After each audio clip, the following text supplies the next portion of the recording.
এই নকল বমটা ক্লাসে ফুটায় সবাইরে ভয় পাওয়ায় দেন। तेरा तो गेम बजाना पड़ेगा। বমটা ফুটায় লাই। আরে আমি তো মেশান্তি ভুলে গেছি স্যার, আমি পানি খেয়ে আসি। হ্যাঁ যা, চালো আসিস। আচ্ছা স্যার। আরে চাপ্পান, তুই আমার সব সময় মার খাওয়াস, এখন তো আসল বম রেখে তোর উড়ায়। क्या कर रहे हैं यार तू?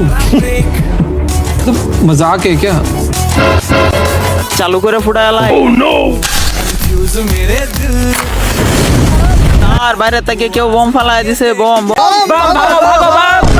কই বম, কই বম? আমি দেখতেছি না, কই বম? স্যার নিচে দেখেন, নিচে। আরে বাচ্চারা, এই বম বাইরে কিভাবে ফালবো? আরে স্যার আমি আছি না, আমি যে বাইরে ফালায় দিয়ে আসবো। আমার বাচ্চা! তার আগে বলো, তুমি কাকে বেশি ভালোবাসো, তোমার মা বাবাকে নাকি এক বস্তা টাকাকে? যদি তোমার মা বাবাকে ভালোবাসো তাহলে ভিডিওটিতে লাইক করে চ্যানেলটি সাবস্ক্রাইব করে দিও, না হলে আমি ভাববো তুমি তোমার মা বাবাকে ভালোবাসো না। আরে স্যার দেখেন, আমি বাইরে ফালাইতেছি।